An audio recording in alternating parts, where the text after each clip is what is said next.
என்னிடம் நம்பிக்கை கொண்டால் எப்போதும் வருந்த தேவையில்லை. உன் அப்பன் ஈசன் வாக்கு தர்மம் வெல்லும், கலங்காதே. சொந்தம் என்று சொல்வதெல்லாம் சொந்தமல்ல மானிடா. நீ வந்த உலகில் அவன் தந்த உடம்பில் சொந்தம் என்பது ஏதடா தங்கி செல்லும் வழிபோக்கனே. ஒருவனை யார் கைவிட்டாலும் அவன் நம்பும் ஈசன் அவனை ஒரு நாளும் கைவிட மாட்டான். தீபஜோதி ஒளி தரும், தெளிவு உந்தன் வழிவரும். இந்த பிரபஞ்சத்தில் அவனின்றி நிரந்தரமானது எதுவும் இல்லை. தென்னாண்டுடைய சிவனே போற்றி, எண்ணாண்டவருக்கும் இறைவா போற்றி, காற்றாகி எங்கும் கலைந்தாய் போற்றி, கையிலை மலையானை போற்றி போற்றி.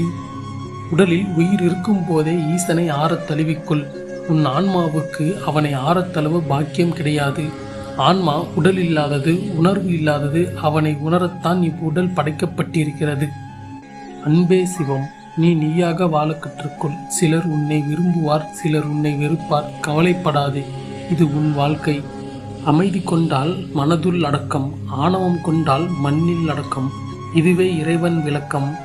அணுவிற்குள் அணுவும் நீ, அண்டங்கள் அனைத்தும் நீ, கரும்புக்குள் சுவையும் நீ, கருணைக்கு எல்லையும் நீ, விண்ணும் நீ, மண்ணும் நீ. ஓம் நமச்சிவாய. யாரையும் பழிவாங்க வேண்டும் என்ற எண்ணத்தோடு இருக்காதே. அது உன் நிம்மதியை தொலைக்க வைக்கும்.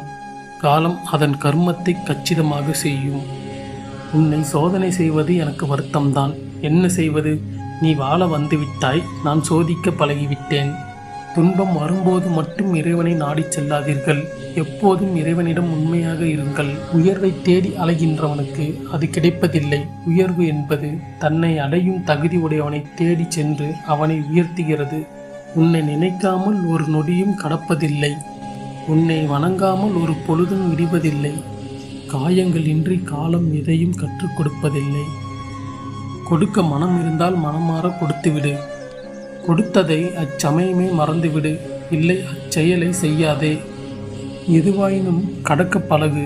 எல்லாம் சிறிது காலம்தான். உடலை வருத்தி எந்த செயலும் இறைவனை அடைய இயலாது. மாறாக நெஞ்சம் உருகி அன்பு மாயமாய் குலைந்தால் மட்டுமே இறைநிலையை அடைவது சாத்தியம். ஓம் நமச்சிவாய.